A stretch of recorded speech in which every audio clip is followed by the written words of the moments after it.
on 5, we are joined by Dr. Alpa Patel. She is the principal investigator of a Cancer Prevention Study 3. Welcome, Doctor. Thank you so much for having me. You're welcome. Well, the first question for you. Now, you're the principal investigator of the study. Tell us about the study.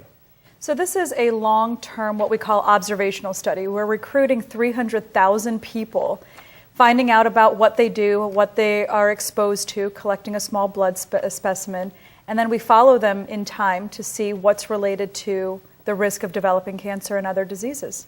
So what are you hoping to learn through the study?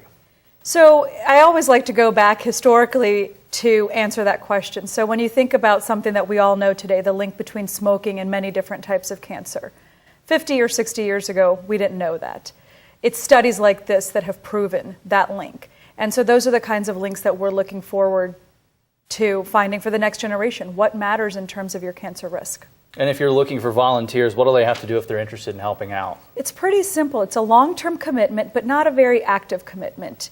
Initially, if you're between the ages of 30 and 65 years old and you've never been diagnosed with cancer, you're eligible to participate.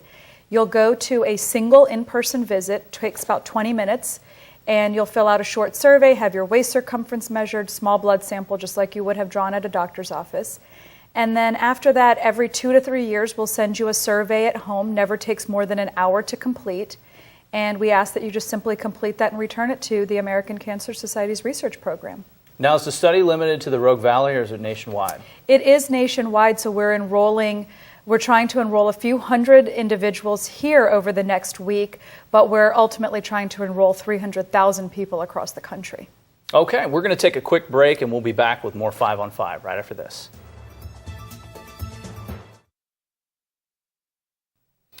Welcome back. We are here with Dr. Alpa Patel. We're talking about a cancer study that is being conducted. And what kind of documentation does a volunteer have to be willing to keep track of in order to help with the research? They're going to be asked questions about different lifestyle habits, how much they exercise, what their current weight is, if they smoke, what do they smoke, how much do they smoke, those types of things. So they're not really keeping documentation, more rather they're sharing with us what they already do in their everyday life. Has anything like this ever been done before? It has. The American Cancer Society, this is actually our third study. That's why it's called the Cancer Prevention Study 3. Our first study actually began back in the 1950s and was the first study that conclusively linked smoking with lung cancer. And after that, about 30 years later, in the early 1980s, we launched CPS-2. And we continue to follow that population today. And with every generation, we put together a new study population. That's where we are right now. And once the study is done, how long does it take to get everything together and disseminate all that information? We start doing research immediately. We can answer different questions as time goes on more rare diseases and things like that, but we've already begun research. We have 230,000 people already signed up, and we're looking for that last 70,000 this year. Recruitment ends the end of the year. And research will be ongoing over the next 2 to 3 decades. Is there a certain segment of the population where you've gotten more volunteers and there's a segment that you need to fill? We've definitely had more women participate than men, so we would like to see our number of men increase in the study.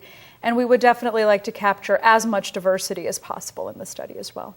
Okay, and then when those results are released, who uses those results? They're used for public health guidelines, so when you think about the recommendations of physical activity, how much should you be getting? They're used for that type of guidelines, but they're also used by clinicians in terms of who's at risk for different diseases, how do we monitor and guide clinical practice as well. As long as you've been doing this, has there ever been anything that's really surprised you in your research from these studies? We were surprised just over a decade ago at the number of cancers that are linked to being overweight or obese. That was something we knew as it related to heart disease and diabetes, but the relationship between many different types of common cancers and obesity was not well appreciated until actually results from the second generation cancer prevention study came out. Now, if any of our viewers out there watching want to get involved, how do they get more information about this? They can go to CPS3, and that's the number 3, southernoregon.org, and they can see the different places where we are hosting enrollments, and they can pick a date and time that works with their schedule and sign up. Okay, Dr. Patel, sounds great. Thank you so much for joining us. Thank you so much. We really appreciate it. Good luck with the study. Thank you. We'll have more news right after this.